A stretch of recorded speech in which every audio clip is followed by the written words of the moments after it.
विनाश वाले विपरीत बुद्धि, ये चीनियों के मामले में सही कहते हैं। वैसे चीन का विश्व व्यापार चरम सीमा पर है। सब उंगलियां घी में सर कड़े में, ऐसा कल तक चीनी कारोबार का वर्णन किया जाता था। पर ज़्यादा लालच, दूसरे के मुल्कों पर बुरी नज़र, सुपर पावर बनने की लालसा पर ध्यान गया किधर? आजकल युद्ध के बजाय सब देश व्यापार पर ध्यान दे रहे। व्यापार में सुपर पावर बनकर डॉलर कमा रहे। पर चीनी व्यापार में पैसे कमाकर अब दूसरों के मुल्कों की जमीन हड़पना चाहता है। वियतनाम के एक आइलैंड पर दावा किया है। ताइवान एक स्वतंत्र राष्ट्र है, फिर भी चीन उसे अपना हिस्सा कहता है। पर वहाँ पर अमेरिकन फौज मौजूद है, इसलिए ताइवान को ड्रैगन हथिया नहीं ले सका।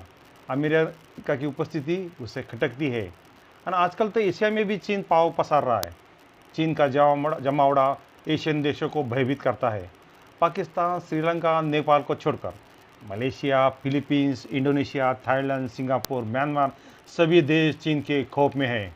बस इंडिया ही चीन की टक्कर में खड़ा है और सब क्षेत्र में बराबर की टक्कर दे रहा है। इसलिए चीन बार बार हमारे मुल्क में घुसपैठ करके उंगली कर रहा है। चीन कर्जा देकर छोटे छोटे देशों को विकास कार्यों में मदद कर रहा है। रोड, इंफ्रास्ट्रक्चर, इंडस्ट्री क्षेत्रों में पैसा इन्वेस्ट कर रहा है। अरबों खरबों रुपए चीन लगा रहा है और ये चीन के उपकार तले ये देश दबे जा रहे हैं। कर्ज के आंकड़े बढ़े जा रहे हैं। छोटे छोटे देश मोटी रकम चुकाने में असमर्थ होने पर चीन उनके प्रोजेक्ट, रोड, विकास कामों पर कब्जा कर रहा है। कर्ज तले बोझ के तले दबे देश चुपचाप जुल्म सहते हैं। उनकी हालत बोल भी नहीं सकते, सहन भी नहीं कर सकते, ऐसी है। पाकिस्तानी मुल्क चीन के उपकार के दबले बोझ से दबे जा रहा है। पीएम इमरान तो कागजी बाग बंद कर रह गया है, कंगाल भी बंद हो गया है। वैसे वो कठपुतली सरकार का सरदार लगते हैं। एक ज़माने में क्रिकेट का सुपरस्टार, वर्ल्ड कप जीतकर पाकिस्तान का परचम बुलंद करने वाला, जिसके पूरे विश्व में फैन थे। जितनी चाबी भरे आका उतना ही चले इमरान काका। पाकिस्तानी क्रिश्चियन लड़कियों से झूठ मूठ की शादी करते हैं और उन्हें चीन ले जाते हैं और वहाँ पर उनसे दुर्व्यवहार करते हैं, उनका शोषण करते हैं और इधर के लोग अनदेखी करते हैं। One belt road, silk road चीन का बहुत बड़ा महत्वाकांक्षी प्रोजेक्ट है। इसे सूडान पर भी इस वजह से कर्जा बढ़ गया। वहाँ के लोगों ने, सरकार ने जो चीन का रेलवे प्रोजेक्ट है उस पर रोक लगाई, चीन का विरोध किया। चीन वहाँ के लोगों को गुलाम जैसा समझता था, ऐसा उनका आरोप है। लेकिन वहाँ के सरकार ने चीनी प्रोजेक्ट आखिर बंद कर दिए, लोगों ने भी उन्हें बैन कर दिया। ब्रिटिश ईस्ट इंडिया का कंपनी का रूल आजकल चीन फॉलो कर रहा है। ब्रिटिशर्स से ज़्यादा लेकिन वो जालिम है, खूंखार है, चंगेज खान भी है। 1959 में चीन ने तिब्बत पर कब्जा किया, वहाँ की जनता पर जुल्म किया। तिब्बती वहाँ से भागकर इंडिया आए, रेफ्यूजी बन गए, क्योंकि तिब्बत में उन पर बहुत अत्याचार हुए। वहाँ के सब मंदिर तोड़ डाले। तब की इंडियन सरकार देखती रही। फिर इंडियन सरकार ने दलाई लामा का समर्थन किया, तो गुस्से में चीन ने भारत का आक्रमण कर दिया 1962 में।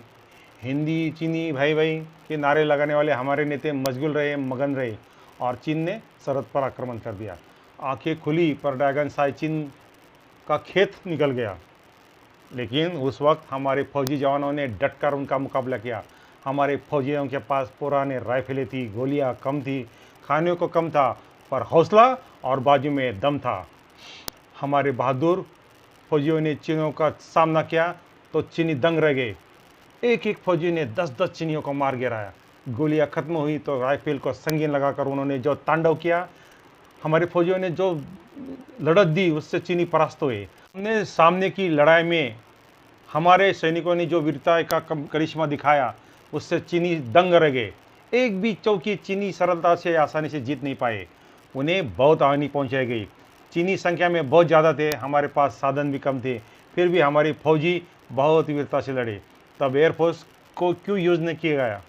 ब्रिटिश डिसिप्लिन में तैयार हुई हमारी वायुसेना चीन की धज्जियाँ उड़ा देती, ऐसा इतिहासकार बुद्धिजीवी कहते हैं। काश ऐसा होता। खैर, पर इस बार 2020 साल के नए यंग इंडिया ने गलवान घाटी में हमारे फौजियों ने चीनियों का धैर्य से सामना किया। चीन ने धोखे से हमला किया, पर जवानों ने चीनियों का मुंह तोड़ जवाब दिया। धोखे से हुई झड़प ने चीन के सैनिकों की गर्दनें मोड़ी, तोड़ी भी, कमर की हड्डियां भी तोड़ी, गिन गिन के बदला लिया। चीनियों को अच्छा सबक सिखाया। टीट और टैट चीनी पीछे हट, फिर चीनी पीछे हटे, बातचीत भी करने लगे। कहते हैं लातों के भूत बातों से नहीं मानते, लातों की भूत बातों से नहीं मानते, चीनी दरिंदे जूते बाटा से मानते हैं। चीन आजकल छल से नेपाल के गांव हड़प कर गया, फिर भी उनकी सरकार चुप।